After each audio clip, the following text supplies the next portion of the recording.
Nepal is a country where the world rises almost vertically. In the humid Terai Plains, the land can sit at around 60 meters above sea level.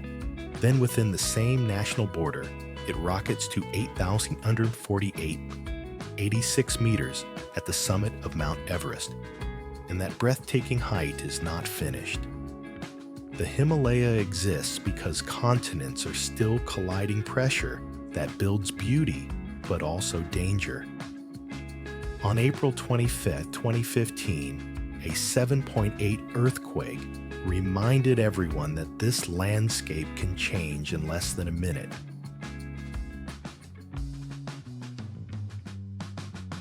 So what kind of civilization grows in a place where the ground is alive, where rivers, mountains, and memory never stop moving?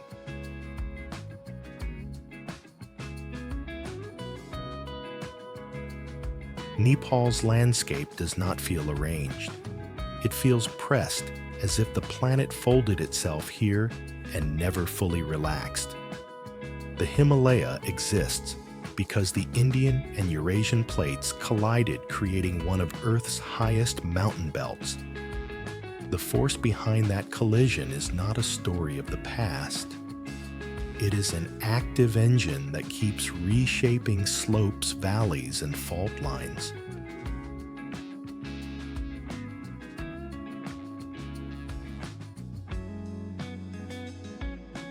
That is why Nepal can hold such extreme vertical contrast inside a relatively small footprint.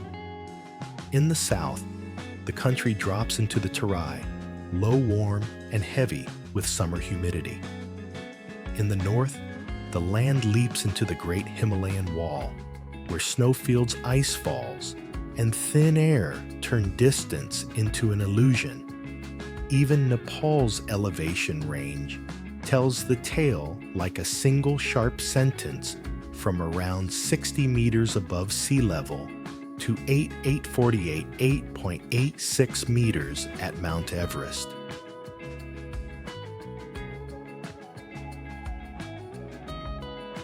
But the real drama is not just height. It is how that height is made and what it costs. The pressure of plate convergence is stored along major structures like the main Himalayan thrust, a vast fault system that can lock for long periods, quietly accumulating strain, then release it in destructive pulses. Earthquakes are not an interruption to Nepal's story. They are part of its grammar. When the ground shifts, it rearranges rivers, triggers landslides, and rewrites the boundaries between safe and sudden.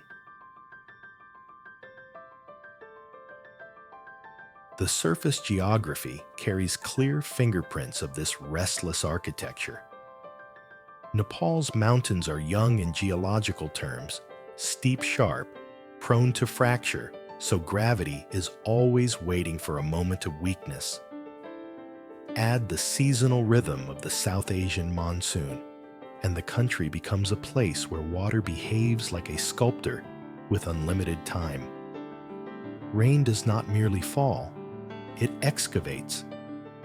It saturates hillsides, loads rivers with sediment, and sends whole sections of road or terrace sliding downhill when the rock and soil can no longer hold.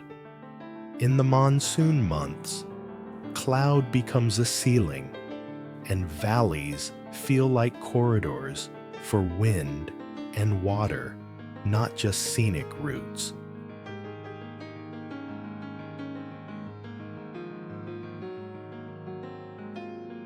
And then there are the rivers, Nepal's moving veins. The country feeds some of the great Himalayan drainage systems, cutting pathways from ice and snow toward the plains. High in the north, meltwater begins as a quiet thread.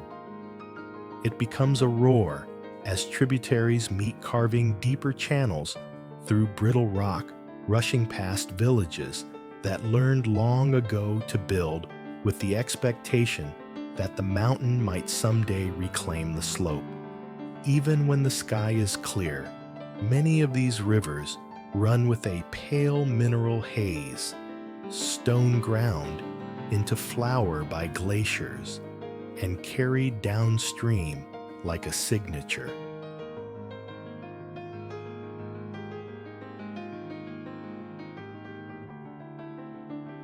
Nowhere is Nepal's geological memory more haunting than in the Kathmandu Valley.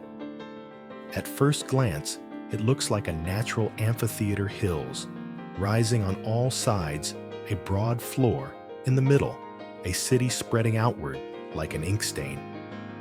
But research on the valley's geomorphology and sediments points to a deeper origin. For long stretches of the late Pleistocene, the basin held an ancient lake, and its drainage history helped shape the valley's present form. When that lake began to drain, linked to river incision and evolving outlets, the valley's flatlands and layered deposits became the stage on which later kingdoms' temples and daily life could take root. In other words, Kathmandu's cultural center sits on top of a landscape that was once water, then became earth, and is still adjusting to both.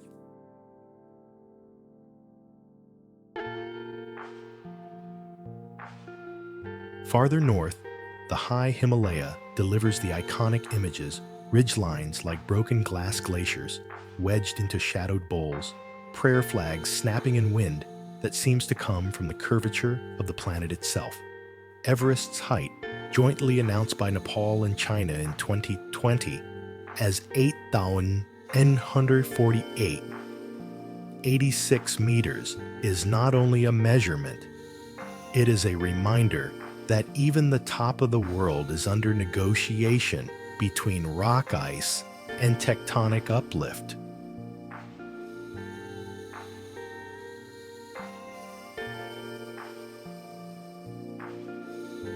And across the middle hills, the mid-mountain belt, Nepal becomes a mosaic of terraces, forests, and ridges. This is where elevation creates microclimates.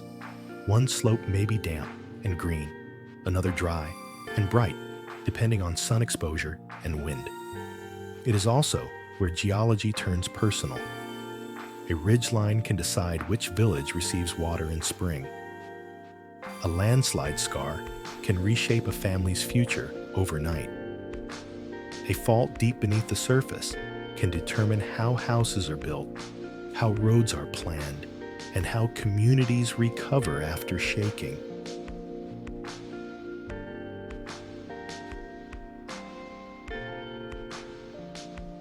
So, Nepal's natural setting is not a background. It is a living system, uplift, building, mountains, rivers, cutting them down, monsoon rain, accelerating the work, and earthquakes resetting the balance without warning.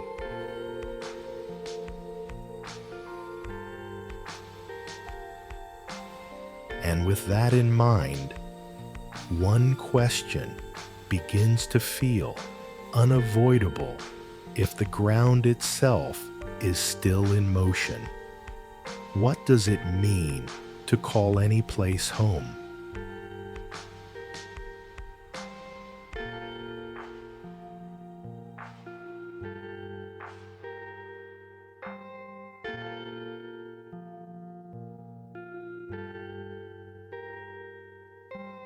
In Nepal, biodiversity is not arranged in wide horizontal bands.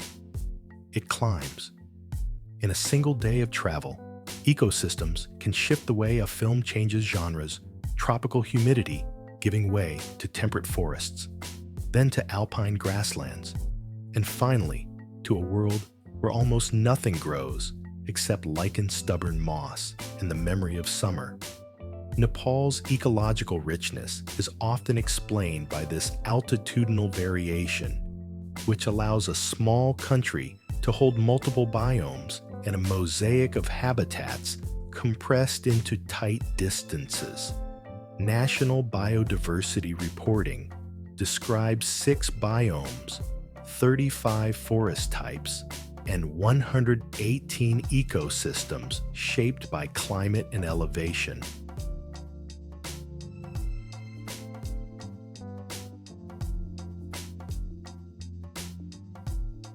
Start in the south, in the Terai lowland heat. Wide rivers, tall grasses that can hide an entire animal until it decides to move. Here, life often survives by blending into the green. In places like Chitwan National Park, the forest and floodplain still support one of the last strongholds of the single-horned Asiatic rhinoceros, and the park remains a refuge for the Bengal tiger. At dawn, mist can float above the river like thin gauze. Birds stitch across the sky in quick, nervous lines. Then somewhere in the grass, a heavy breath becomes audible, an animal so large it seems impossible that it can vanish so completely. The Terai teaches a quiet lesson in Nepal. Power does not always live at the top of the mountains.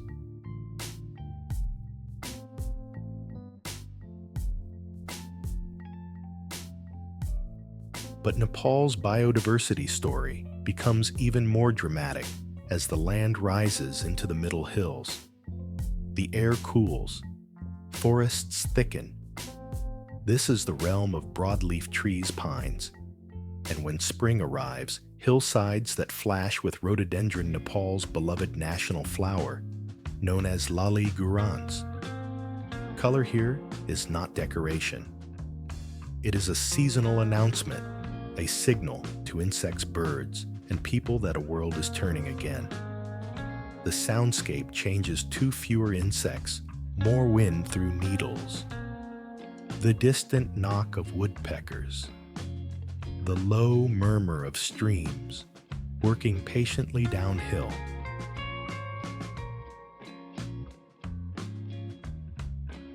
Higher still, the ecology begins to look like endurance. In the high Himalaya, the living world becomes sparse, but never empty. Sagarmatha National Park, recognized by UNESCO, is not only about superlative scenery. It is also habitat for rare species, including the snow leopard and the red panda animals that feel almost mythic because they are so elusive, so adapted to places humans can barely breathe. In these altitudes, survival is a discipline. Winters can last most of the year. Food chains are shorter, and every calorie matters. A predator may travel huge distances on ridgelines, using cliffs as cover and wind as camouflage. A small mammal may live in the architecture of rock, emerging only when the sun briefly softens the cold.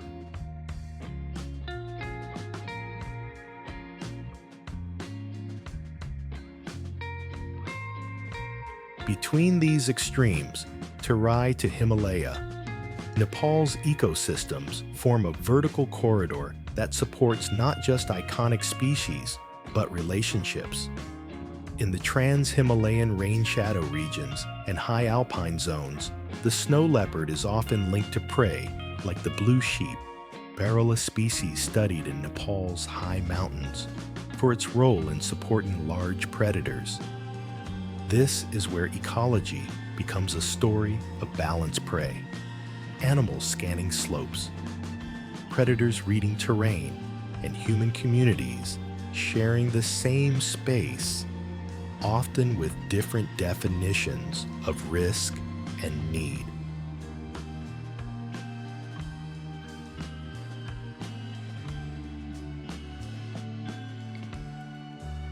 Nepal's protected landscapes are also laboratories of conservation.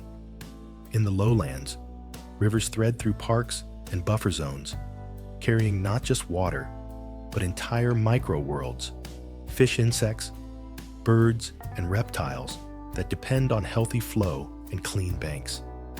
Chitwan in particular is tied to a long-running effort that feels almost cinematic in its specificity.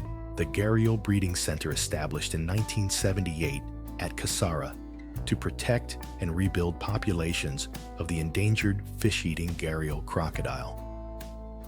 The program has released large numbers of gharials into major Nepali rivers over decades, trying to restore what the wild can no longer recover alone. It is a reminder that biodiversity is not only about protecting what is still abundant, but about refusing to accept the disappearance of what is rare.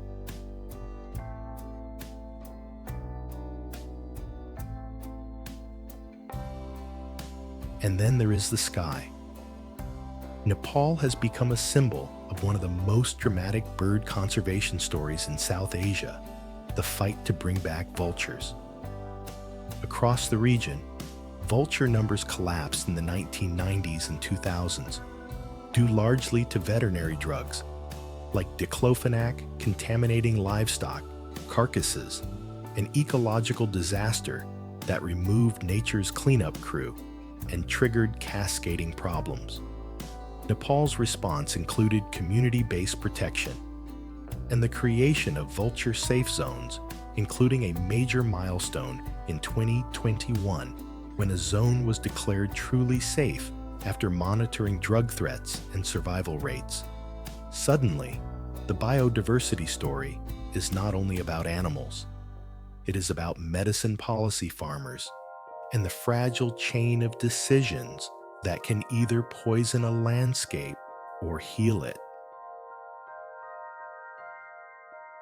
So what does it mean in a country like Nepal for a single choice to echo through an ecosystem? What happens when a drug used to treat cattle ends up deciding the fate of a bird that never touches a living animal?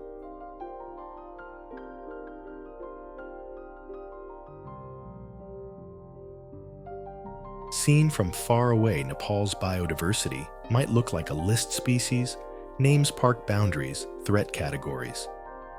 But the lived reality is sensory. It is the weight of humidity in Chitwan before a storm breaks.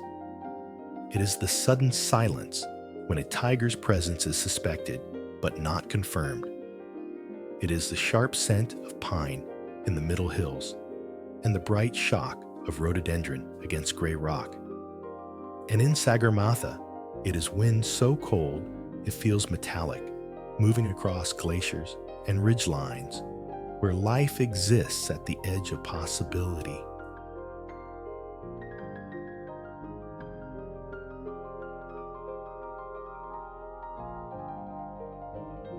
This vertical ecology also shapes a deeper truth.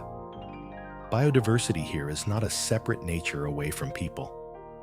Many ecosystems are interwoven with trails grazing routes, sacred forests, river crossings, and seasonal rhythms. The same mountains that hold rare species also guide human movement. The same rivers that support crocodiles and birds also feed farms downstream. The same forests that shelter red panda and other wildlife are also living resources for nearby communities.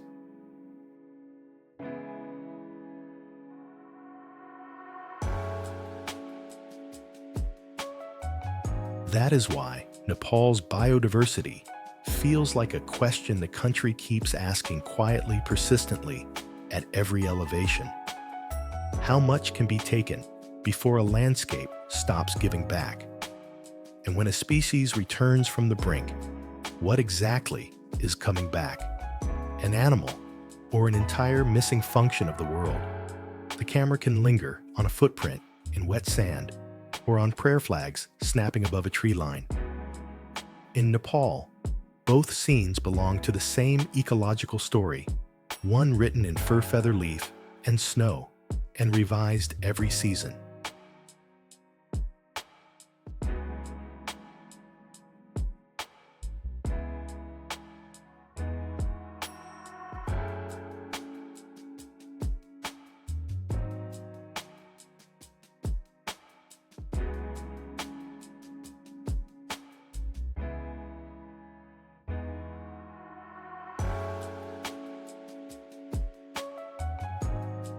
Before Nepal becomes a nation of temples and trekking routes, it is something older and quieter, a corridor.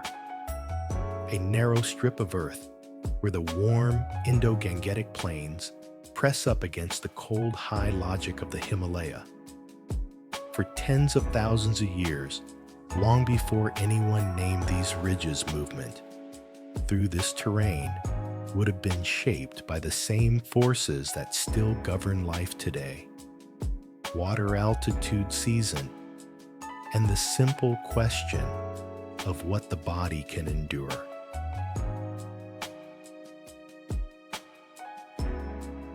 Archaeologists have long noted that Nepal's earliest human story is difficult to pin down into neat cities and dates. Much of the evidence is scattered across river terraces, foothills, and shifting landscapes, especially along the Siwalik Range and the southern belt, where stone tools and surface finds suggest very early human activity, even if definitive settlement sequences remain unevenly documented. That uncertainty matters because it fits Nepal's character, a place where the ground moves rivers, reroute, and even the past can be buried or exposed by one season of rain.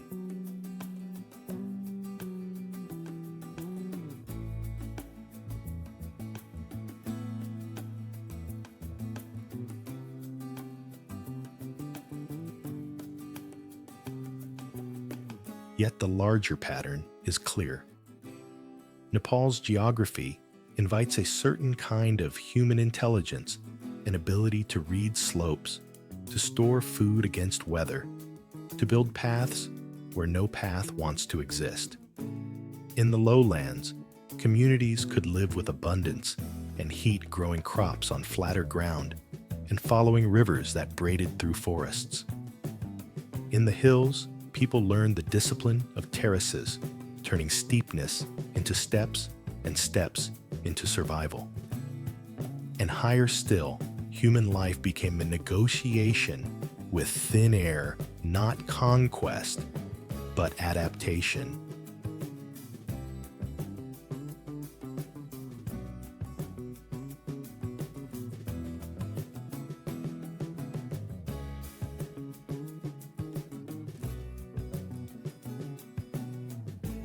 Then gradually, Nepal's human story begins to leave stronger signatures, not only in soil, but in sacred memory.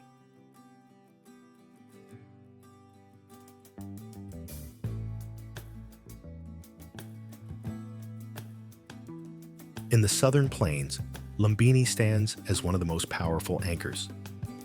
UNESCO describes Lumbini as the sacred area where the Buddha was born in 623 BC, marked by the Asoka Pillar inscription dating to 249 BC, linking Nepal's Terai to a spiritual geography that would stretch across Asia for centuries. It is a profound contrast, a birthplace associated with global Buddhist pilgrimage, set not in the high Himalaya, but in the low warm Terai, where the air is heavy and the horizon feels wide. Nepal's cultural identity begins to look less like a single mountain silhouette and more like a bridge between worlds.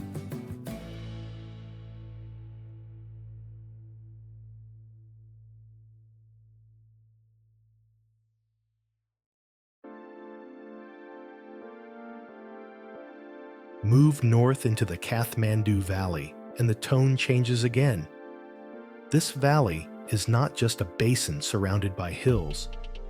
It is a cultural engine that turned geography into art.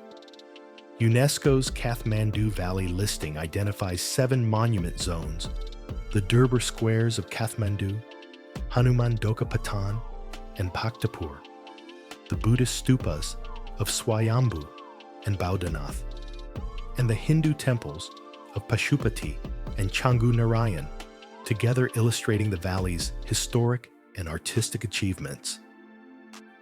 Even without naming every dynasty, the message is unmistakable.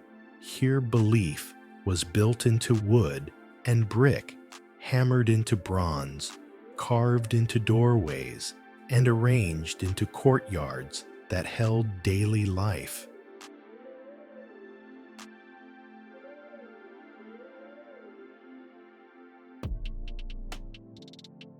This is also where Nepal's famous religious coexistence becomes something tangible rather than theoretical. In the valley, Hindu and Buddhist sacred spaces do not merely exist near each other. They overlap in the rhythm of festivals, the shared streets, the everyday gestures of devotion. Many accounts of Newar civilization emphasize precisely this interwoven religious landscape, where traditions are not always separated into clean categories, but lived side by side in the same neighborhoods and calendars.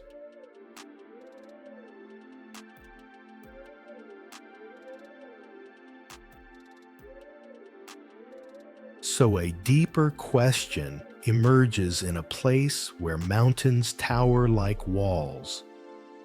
Why does the heart of Nepal's heritage sit in a valley where people gathered, traded, argued, celebrated, and turned survival into a sophisticated urban culture?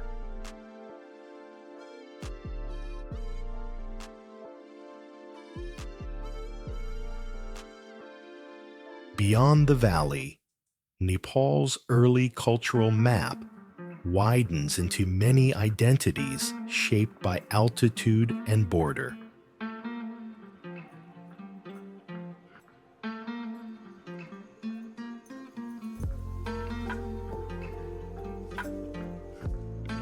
In the high Himalaya near Everest, the Sherpa story becomes central, not as a modern tourism stereotype, but as a community with its own lineage migration memory and mountain knowledge. Sources describing Sherpa history commonly trace roots to Tibetan regions and emphasize settlement in the Khumbu and Solu areas near Everest, where mountain life demanded a particular kind of endurance and social cohesion. In these elevations, culture often functions like equipment. It keeps people alive. Rituals and monasteries do more than preserve belief, they hold community. Seasonal movement aligns with weather. Stories teach respect for terrain that can kill without anger, without intention.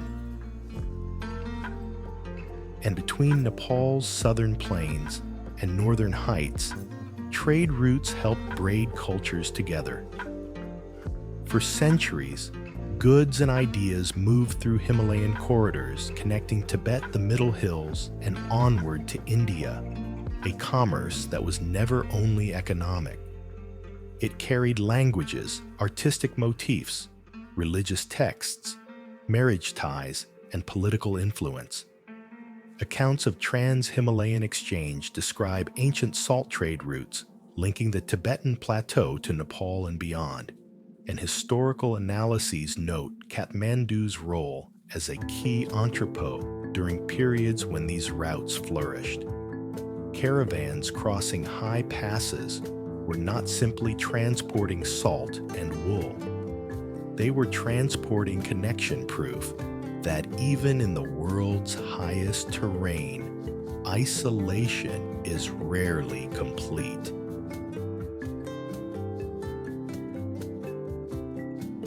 This helps explain why Nepal's early culture can feel simultaneously local and expansive. A carved window in Patan might reflect a valleycraft tradition, but the iconography can echo broader Himalayan Buddhism. A temple courtyard might be rooted in Newar urban life, yet its festivals can attract pilgrims whose journeys began far beyond Nepal's borders.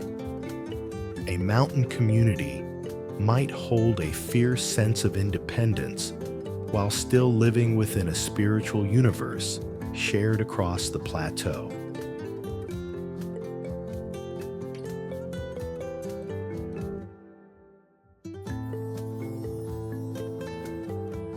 And always beneath these cultural layers, the landscape speaks. Rivers become routes. Ridges become borders. Forests become both shelter and threat. Mountains become more than stone. They become moral presences, sacred, feared, respected, negotiated with.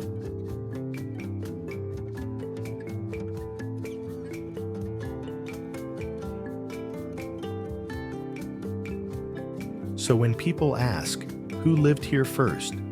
Nepal answers in a way that is less like a single name and more like a moving panorama, foothill toolmakers whose traces are hard to hold.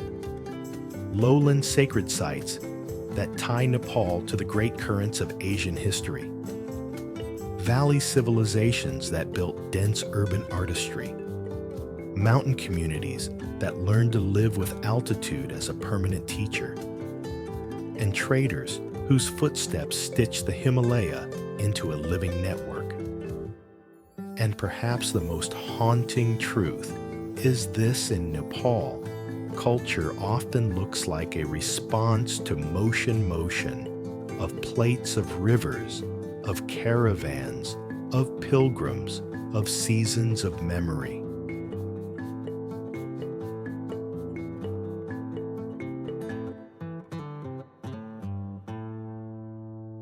If the land itself never truly stops changing, what kind of traditions survive rigid ones, or those flexible enough to travel with the ground beneath them?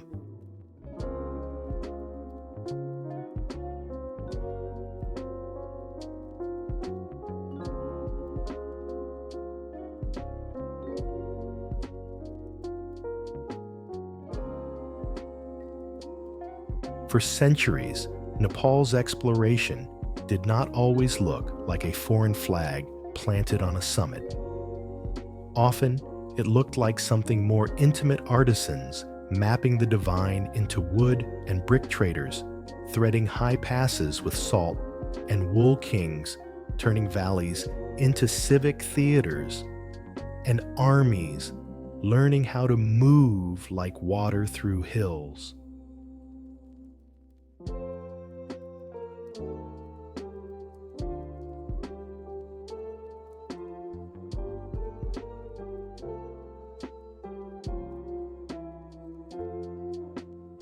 In the Kathmandu Valley, the Mala period is often remembered as a long, intricate bloom, an era when courtly competition helped fuel extraordinary artistry.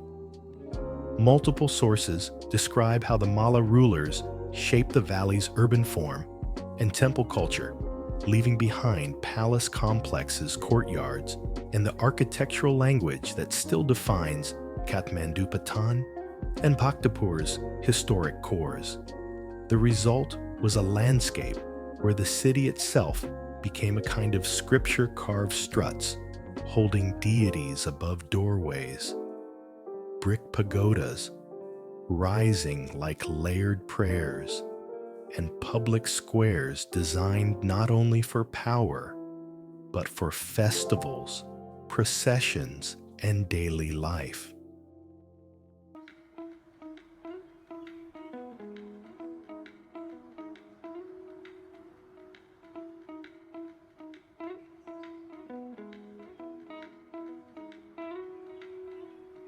But Nepal's history is not a straight line of aesthetic glory.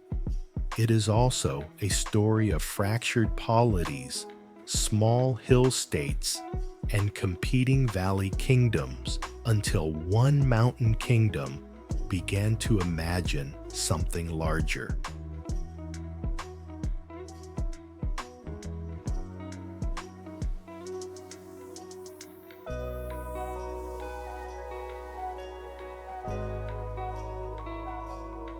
In the mid-18th century, Prithvi Narayan Shah, king of Gorkha, moved with a patient strategy, isolate, blockade, and then absorb. Britannica notes that he became king in 1742 and expanded his territory by conquering surrounding principalities. He also established Kathmandu as the capital after bringing the valley under his control. If the Malla era felt like culture becoming architecture, the Shah unification felt like geography becoming policy. The Himalaya, not just as a barrier, but as a shield. The valley, not just as a cultural heart, but as a political center.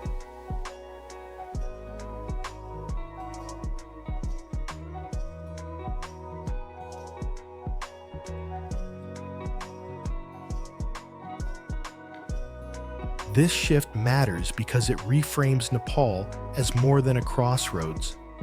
It becomes a buffer state, a space between empires, between the Tibetan Plateau and the Indo-Gangetic Plains, between expanding colonial power and mountain sovereignty. And once Nepal existed as a more unified kingdom, it faced a question that would define the next century.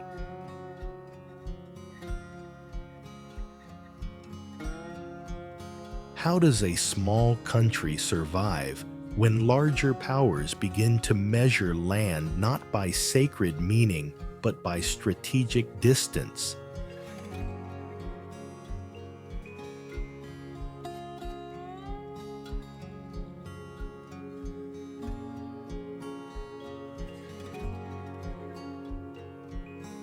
The answer for a time was written in war.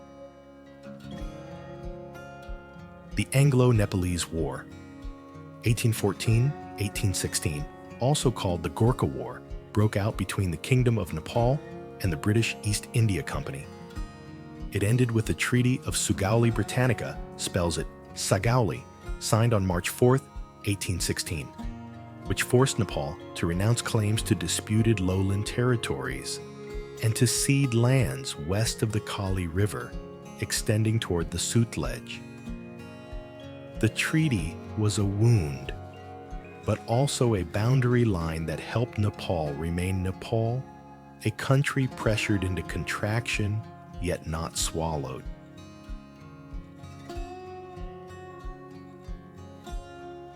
And out of that conflict came one of history's strangest transformations, admiration becoming recruitment.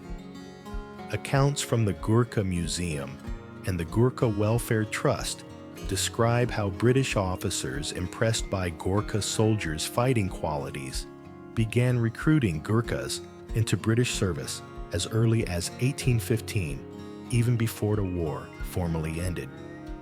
It's a paradox that fits Nepal. A war that cost territory also produced a global military reputation, one that would shape livelihoods, migration, and identity for generations.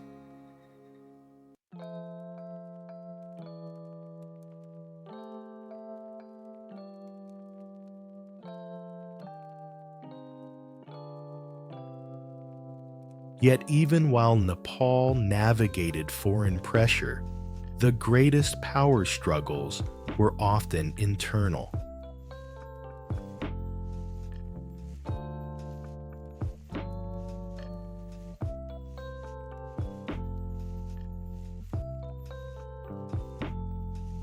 In 1846, a palace massacre, the Khat episode, became a turning point that opened the long period known as the Rana era, 1846-1951. Britannica describes this era as a time when control of government lay in the hands of the Rana family.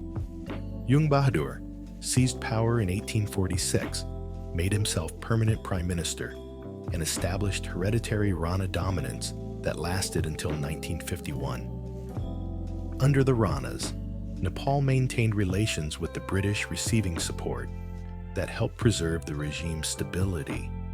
Yet the cost was a kind of political freezing, where the Shah monarch became largely ceremonial and power concentrated in a tight circle.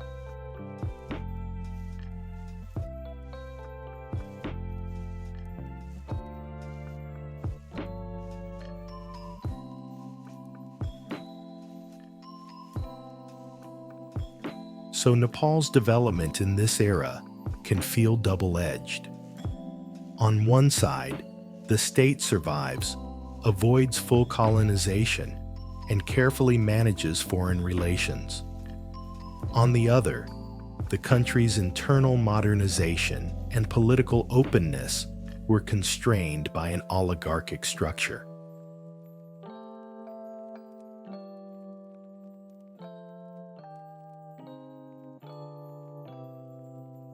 What does progress mean in a mountain kingdom, when stability can also be a form of silence?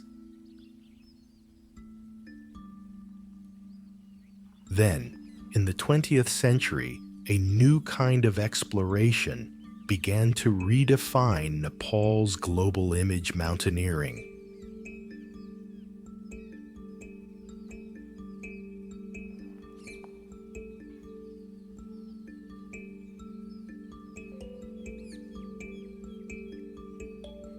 If the 19th century was about borders drawn by treaties and family rule, the mid-20th century was about borders drawn in the sky-high ridgelines, becoming a stage where human endurance met altitude's indifference.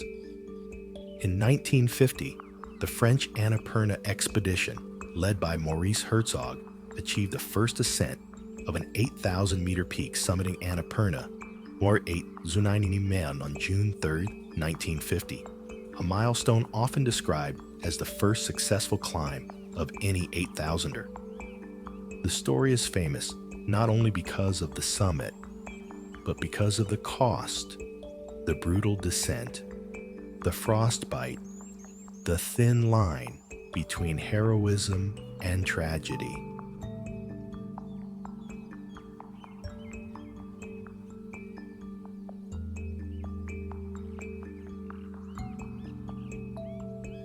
And then came the moment that turned Nepal into a symbol recognized everywhere: Mount Everest. Britannica's account of the 1953 expedition records the decisive push on May 29th, when Edmund Hillary and Tenzing Norgay climbed from the south summit to the top, transforming Everest from a remote extreme into a shared human reference point. What changed after that was not only Nepal's tourism potential, it was the world's imagination. Nepal became synonymous with highest, hardest, purest, and that myth, once born, was impossible to control.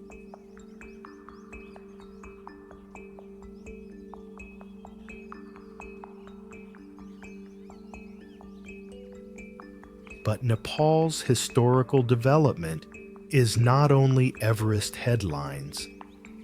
It is also the rise of places that became gateways.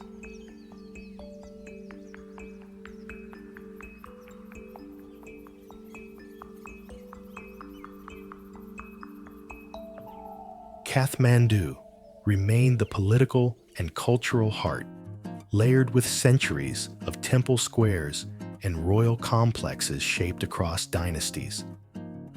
Yet towns like Pokhara grew into a different role, a soft frontier at the edge of the Annapurna region, a place where the mountains look close enough to touch, where trekking culture and local life intersect, where the modern economy of journeys takes form. In this way, Nepal's exploration story becomes a mirror. The country is explored by outsiders, yes, but it is also continuously rediscovered by Nepal itself as it negotiates what to share, what to protect, and what to become.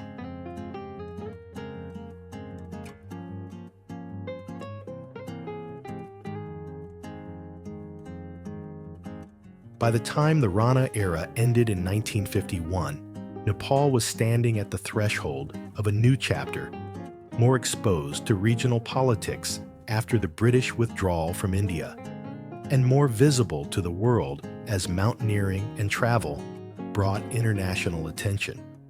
Britannica notes that the post-1947 environment created new pressures that the Rana system could not fully contain. From here, development would increasingly mean road schools, tourism, and national identity debates, yet always under the shadow of geography.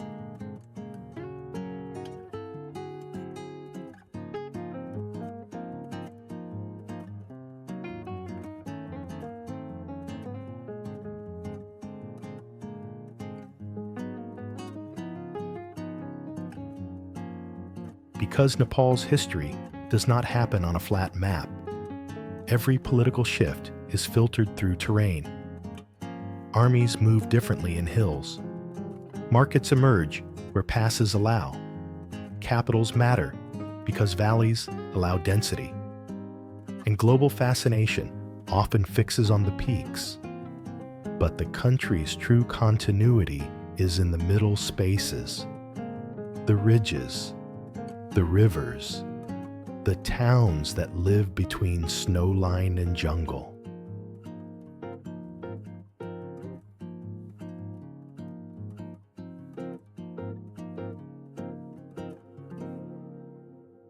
So, when the camera pulls back, Nepal's historical arc can be felt as a sequence of transformations.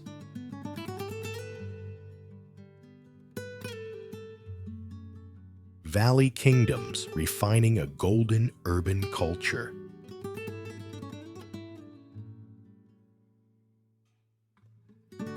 A mountain king unifying fractured states and shifting the capital into Kathmandu's orbit.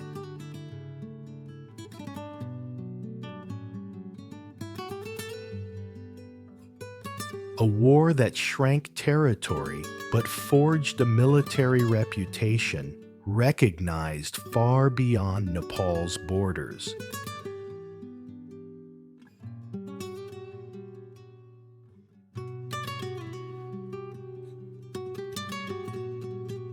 A century of Rana dominance that preserved sovereignty while tightening politics.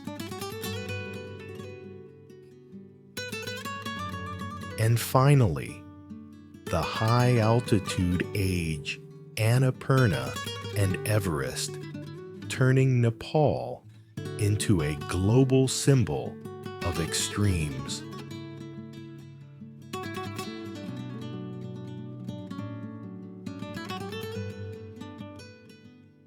Yet one question keeps returning sharper each time the story climbs higher.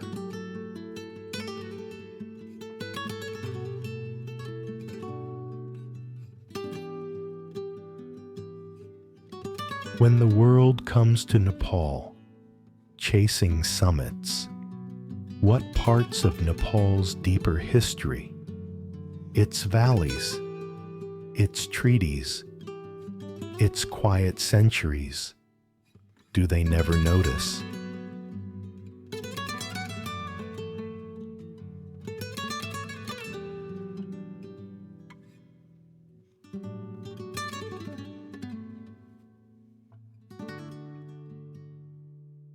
Modern Nepal lives with two clocks ticking at once. One is the everyday rhythm markets, opening school bells, motorbikes weaving through Kathmandu's narrow streets, incense drifting from doorways. The other is geological time louder than it should be because it occasionally breaks into the present without warning.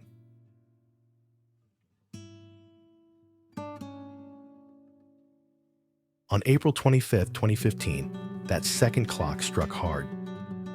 The 7.8 magnitude Gorkha earthquake tore through the country, killing thousands and injuring many more, damaging homes, roads, and historic structures. A decade later, the earthquake is still not only a memory, it is a policy question. Reconstruction has moved forward unevenly, with major progress in many rebuilt homes and public facilities, yet lingering challenges in dense urban areas where land disputes, Ownership, complexity, and engineering constraints slow the work.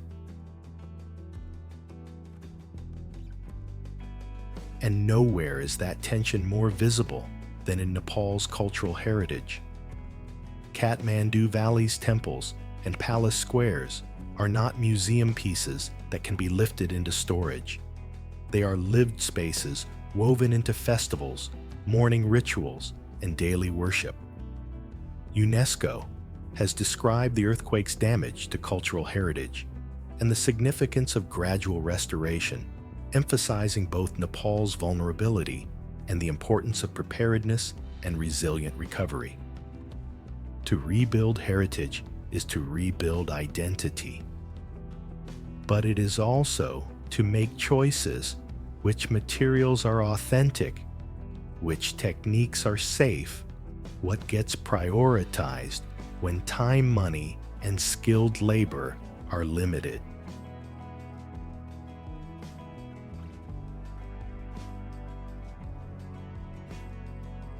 In a country where sacred architecture is also public space, what does restoration truly mean? Bringing stones back to where they were, or helping a community find its footing again? While the earthquake represents sudden change, climate change represents the slow kind, the kind that is easy to ignore until the evidence becomes unavoidable.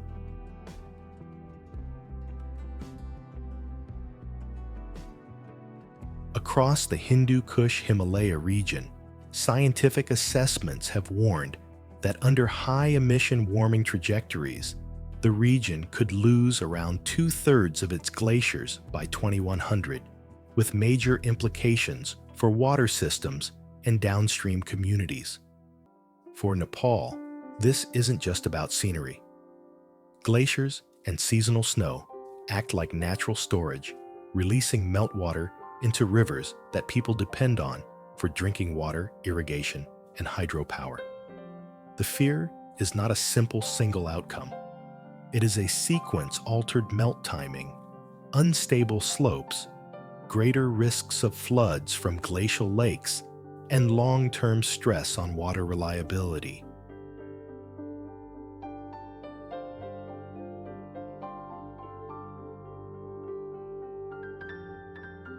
This is where Nepal's modern story becomes wider than its borders.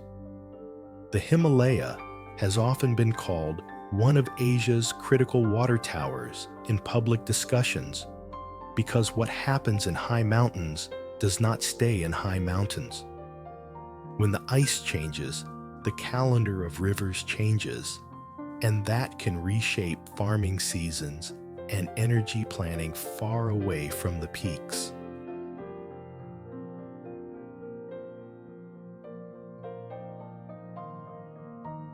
Yet Nepal is not simply waiting helplessly. The modern era here is also filled with local ingenuity communities, adapting building techniques after earthquakes, conservation groups protecting threatened species, planners debating how to balance development with fragile terrain. The challenge is, scale adaptation is hardest, where the ground itself refuses stability.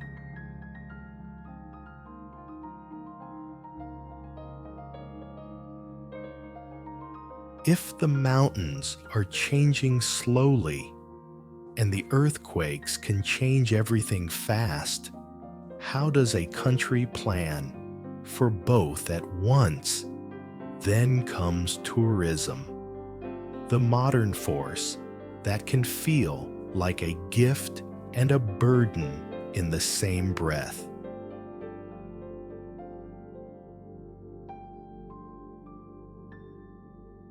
Everest, for many travelers, is the ultimate symbol, the highest point on Earth, a pilgrimage of endurance. But the Everest region has also become a global lesson in what overlove can do to a place. Educational reporting has documented long-standing concerns about trash and overcrowding on Everest, alongside efforts to control pollution such as the work of the Sagarmatha Pollution Control Committee (SPCC), founded in 1991 to help manage waste in the Khumbu region. UNESCO documentation on Sagarmatha National Park also points to waste management realities on the ground, including large quantities of garbage collected from disposal sites in the Everest region in recent years.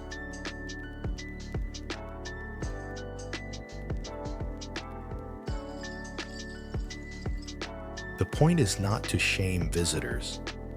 The point is to reveal the contradiction at the heart of modern travel. People come seeking purity, but arrival creates footprints, sometimes literal, sometimes ecological. In the Khumbu, solutions have included organized cleanup efforts, managed disposal sites, and policies aimed at reducing the burden of waste. And still, the question persists: what is the right number of people to bring to a sacred landscape, especially when local livelihoods depend on those visitors?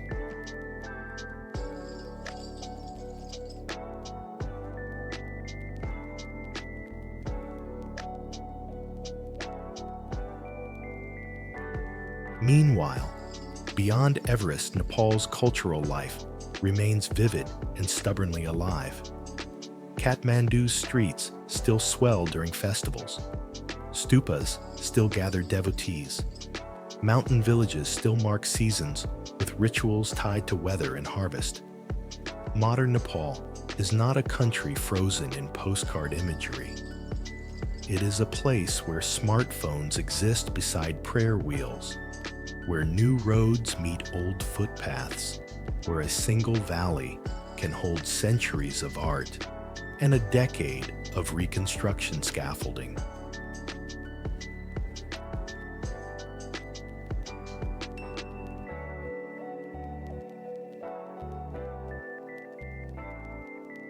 So the modern chapter is not a simple problem and solution arc. It is a balancing act performed every day.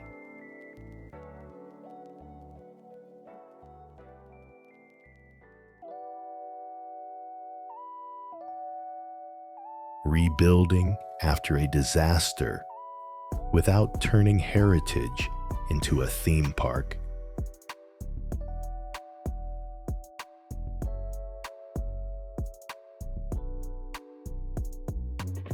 Protecting high mountains from the side effects of admiration, and preparing for a climate future that may rewrite the rivers not with one dramatic shock, but with a quiet, relentless drift. If Nepal's greatest strength has always been adaptation, then what happens when the pace of change finally outruns the traditions designed to survive it?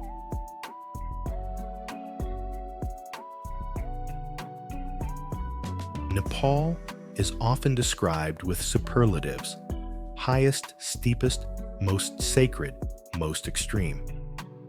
But after traveling through its layers, a different truth begins to surface. Nepal is not defined only by what rises above the clouds. It is defined by what endures beneath them.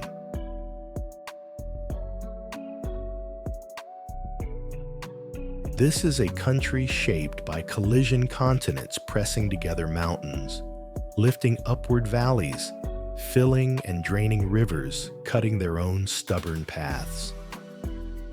And in the middle of that motion, people built something astonishing: pilgrimage routes and palace squares, living temples and mountain communities, lowland forests where rare animals still breathe, and high ridges where life survives on almost nothing.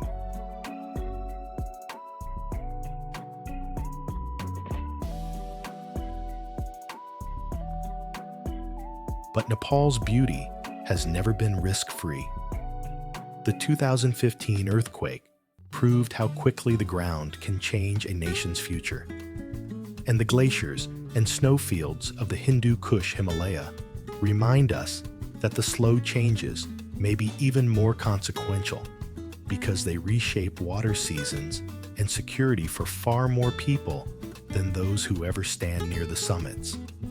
Add to that the pressure of tourism, especially in iconic areas like Everest, and the question becomes not whether Nepal will change, but how it will choose to change.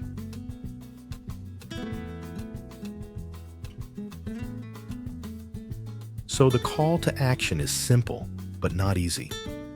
If you visit Nepal, travel with humility, follow local guidance, respect sacred spaces, reduce waste, and support community-based services that keep both culture and ecosystems alive. If you never visit, you still have a role, because what happens to the Himalaya is tied to global climate choices and to the stories we choose to value and protect. On a map, the edge of the world looks like a thin line. In Nepal, it feels like a question carved into stone and carried by wind.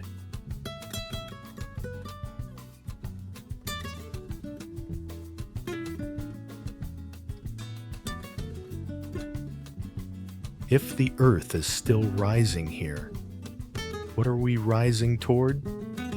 And what will we leave behind?